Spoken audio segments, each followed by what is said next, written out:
एक युवती बगीचे में बहुत गुस्से में बैठी थी। पास ही एक बुजुर्ग बैठे थे। उन्होंने उस परेशान युवती से पूछा, क्या हुआ बेटी, क्यों इतना परेशान हो? युवती ने गुस्से में अपने पति की गलतियों के बारे में बताया। बुजुर्ग ने मंद मंद मुस्कुराते हुए युवती से पूछा, बेटी क्या तुम बता सकती हो तुम्हारे घर का नौकर कौन है? युवती ने हैरानी से पूछा, क्या मतलब? बुजुर्ग ने कहा, तुम्हारे घर की सारी जरूरतों का ध्यान रखकर उनको पूरा कौन करता है? युवती, मेरे पति। बुजुर्ग ने पूछा, तुम्हारे खाने पीने की और पहनने ओढ़ने की जरूरतों को कौन पूरा करता है? युवती, मेरे पति। बुजुर्ग, तुम्हें और बच्चों को किसी बात की कमी ना हो और तुम सबका भविष्य सुरक्षित रहे, इसके लिए हमेशा चिंतित कौन रहता है? युवती, मेरे पति। बुजुर्ग ने फिर पूछा, सुबह से शाम तक कुछ रुपयों के लिए बाहर वालों की और अपने अधिकारियों की खरी खोटी हमेशा कौन सुनता है? युवती, मेरे पति। बुजुर्ग, परेशानी और गम में कौन साथ देता है? युवती, मेरे पति। बुजुर्ग, तुम लोगों के अच्छे जीवन और रहन सहन के लिए दूर दराज जाकर सारे सगे संबंधियों को, यहाँ तक कि अपने माँ बाप को भी छोड़कर जंगलों में भी नौकरी करने को कौन तैयार होता है? युवती, मेरे पति।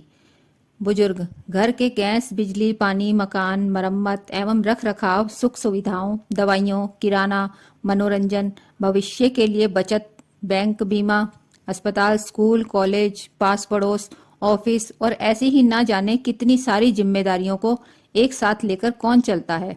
युवती, मेरे पति। बुजुर्ग, बीमारी में तुम्हारा ध्यान और सेवा कौन करता है? युवती, मेरे पति। बुजुर्ग बोले, एक बात और बताओ, तुम्हारे पति इतना काम और सबका ध्यान रखते हैं, क्या कभी उसने तुमसे इस बात के पैसे लिए? युवती, कभी नहीं।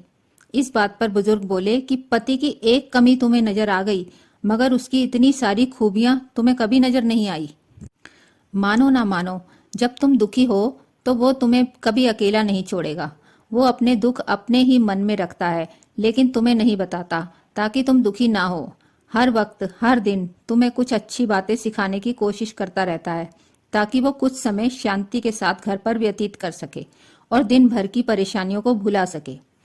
हर छोटी छोटी बात पर तुमसे झगड़ा तो कर सकता है, तुम्हें दो बातें बोल भी लेगा, परंतु किसी और को तुम्हारे लिए कभी कुछ नहीं बोलने देगा। तुम्हें आर्थिक मजबूती देगा और तुम्हारा भविष्य भी सुरक्षित करेगा। कुछ भी अच्छा ना हो फिर भी तुम्हें यही कहेगा, चिंता मत करो, सब ठीक हो जाएगा। माँ बाप के बाद तुम्हारा पूरा ध्यान रखना और तुम्हें हर प्रकार की सुविधा और सुरक्षा देने का काम करेगा। तुम्हें समय का पाबंद बनाएगा। तुम्हें चिंता ना हो इसलिए दिन भर परेशानियों में घिरे होने पर भी तुम्हारे 15 बार फोन करने पर भी सुनेगा और हर समस्या का समाधान करेगा। क्योंकि पति ईश्वर का दिया एक स्पेशल उपहार है, इसलिए उसकी उपयोगिता जानो और उसकी देखभाल करो। अगर आपको हमारी कहानी पसंद आई हो तो वीडियो को लाइक और चैनल को सब्सक्राइब करें।